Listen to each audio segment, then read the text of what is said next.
evening everybody, my name is Crystal and welcome to my YouTube channel.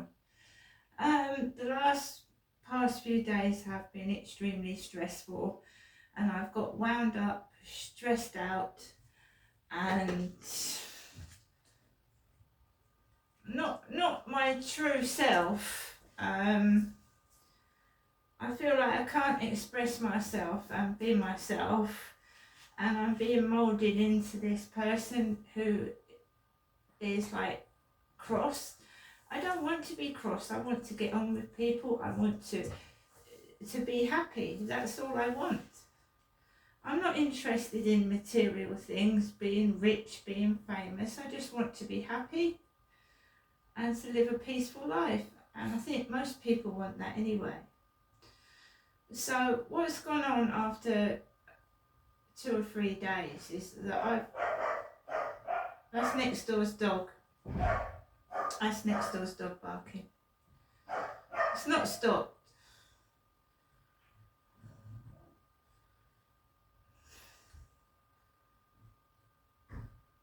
So that's more for the housing anyway. They're just gonna. I'm just sat here minding my business, and they've brought their dog out next door, and it started to bark. Okay, I'm not getting stressed out anymore. I'm not shouting. I need to relax and get my stress levels down because it's going to make me feel ill otherwise. So, good evening everybody. I'm back from my mum's, who lives in Chatham. I'm in Rochester. This is me. I'm Crystal.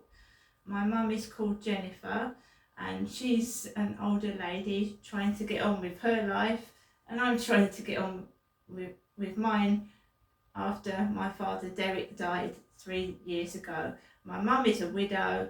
I was Derek's daughter, and my mum hasn't found anybody since my dad departed this earth, and neither have I. And we're stuck, isolated, on our own, day after day. Why? I don't know. So I'm not letting that dog spoil this video. So good evening again. So just after 12 o'clock I went downstairs to get the taxi, and the post lady hadn't been, so got straight into the taxi. He told me to put my seatbelt on. He told me, I put my seatbelt on, and we drove off to Chatham, where my mum Jennifer lives, and she's my mum. And I haven't seen my mum for 5 weeks. It's 5 weeks, my mum said, and it felt strange because I hadn't taken that journey for 5 weeks, so it felt strange. And I just. The journey up there was pleasant, the driver was pleasant, my mum came out, she paid the taxi driver, I went into the flat and my mum and I were talking civilly to each other. Civilly, normal to each other. So there was no arguments. And it was so quiet round my mum's flat, it was unbelievable. There was a bit of drilling next door, but it was next to the bathroom, my mother's bathroom. And it wasn't affecting me talking to my mum because it was near the bathroom wall. And we chatted. My mum said, would you like a takeaway? And I chose a few items from Super Pizza, and I ate the chicken burger, and I had some of the spaghetti bolognese, and I've got half of it left in the plastic container. I haven't eaten it all. And the chocolate fudge cake is in the fridge. And I'm going to go through what I got in another video. My mum had got me a packet of Hobnobs because I said, Mum, I don't like all these crisps. I don't like the Wotsits and I don't like the cheese and onion crisps. So it would be better if I'm being honest with you, and I'm telling you that you're just going to waste your money because I'm not eating all this food. So I said, could you get me some hobnobs? Could you get me a couple of bars of chocolate? Because when I have 11s, it'll either be a cake or a chocolate or something like that. So I asked her to get me some chocolate bars and some Super Mix sweets because I like the little jelly babies in them. So my mum had the Super Mix, the Haribo Super Mix, and she had 4 Kit Kat Chunkies, and she had the hobnobs. So the takeaway came really, really quickly. It came like half an hour later, the takeaway from Super Pizza. It was piping hot, delicious. My mum had some chips with chilli sauce. My mum rang the takeaway through, and my mum was wearing a purple top. Purple. Bright purple. My mum still didn't have the television. She still didn't have a television. So we listened to the news. My mum started to fall asleep while I was round there as well. And I just let her rest. There was no arguments. There was nothing. So I enjoyed my takeaway. My mum ate her chips. And it was just normal. And I wanted a break from this harassment that I've been experiencing in Rochester. This constant on at me all the time, this bullying, this incessant dog barking, the noise, like this morning, someone trying to make me into this angry monster. Now, that dog has barked past the corridor and it does upset me, but I'm not reacting to it today, this evening. It has been reported to the landlord, and the landlord has not phoned me back. No, they said they was going to ring me back, the landlord. They haven't, but it's also been reported to the police. And the police are coming to my flat, not my mother's, this week sometime. That's what I've been told, but the landlord has not got back to me. They've taken the details, they've given me a number, and I'm waiting for someone to call me back. And this happened 4 years ago, and we'll see what happens this time, because this is 4 years later. There's no COVID, so housing workers can come out to buildings. They don't have to send letters, do they? There's no COVID now, so they've got no excuse not to come out and deal with this face to face with anybody, have they? Right, because COVID, when I was going through this in 2020, COVID was the excuse. We can't come out, it's COVID. There's no COVID now, so they can't use that as an excuse not to deal with antisocial behaviour. I am being bullied, I am being victimised, and as they will keep doing it to me as long as they can get away with it.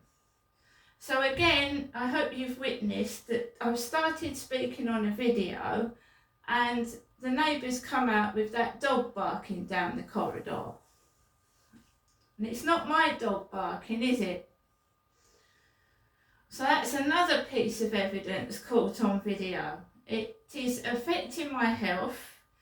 I believe next door is trying to drive me out of my flat with a combination of probably another neighbour as well, who's got a bee in his bonnet about something. That's what I think, right? Doesn't matter what somebody looks like, we all get old.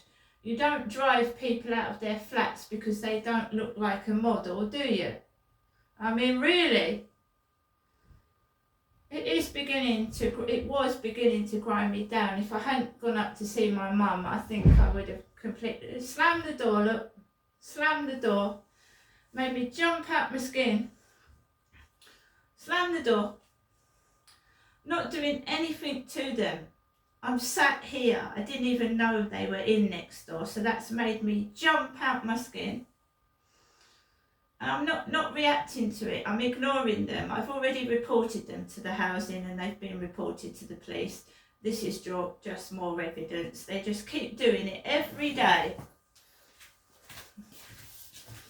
Just put Max back in there. Keep doing it to me every single day. Trying to stop me doing my videos, and they're not in them. They ain't in them. So I'm just sat here. They didn't shout at the dog this evening. It's usually fuck off, shut up, fucking move. At least there wasn't any verbal abuse, was there? That's one thing. So I've come back from my mum's. It's not me slamming doors. I don't slam doors. I think that's rude, but there you go. It's making themselves known, look. Got to bang the door shut. Just keeping away from them.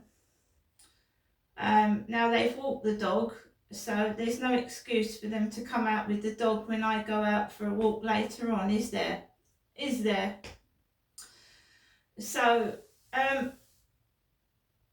my mum rang for a taxi just after, I was getting on for 4:30, and ABC taxis arrived, red taxi with white logo, and he was like the guy upstairs. He was short and stubby. He had a pair of sunglasses on, and he stank of aftershave. But he was a really nice bloke, and he opened the door for me, like a gentleman. He opened the taxi door and I got inside. He was very, very polite. And we had a tiny little chat in the taxi. He said, how's your day been? I said, it's been fine, thank you. And I said, how's yours? And he went, I've just been chugging along. And then he drove me outside the block of flats where I live, paid him the taxi fare. He offered to take my bags out the taxi, and I said, that's okay. I was near the pavement anyway. A very nice, polite taxi driver. ABC Taxis, thank you. Both the taxi drivers today have been brilliant. One reminded me to put my seatbelt on, and the other one helped me get into the taxi. Thank you. No complaints at all. You see, most people treat you with respect. It's just some people get jealous and spiteful and then start bullying and victimising people. Why are they trying to get me angry and upset next door, do you think? Why are they trying to upset me, a middle-aged woman? Why are they trying to do that? What for? What are they gaining out of it? And why are they trying to get my attention? I'm just ignoring them because I want to prove it's them that's harassing me and not the other way round. Just sat here, they've let the dog bark down the corridor, and she slapped it. I don't know who it was, the male or female, slammed the door, and it made me jump out my skin. Unnecessary. Just causing trouble for the hell of it, probably. They've probably got nothing else to do with their sad, sorry lives. What can I say? So this video is going to get uploaded, and in the next video I'm going to show you the bits and pieces that my mum gave me and the bits from Super Pizza. See you later.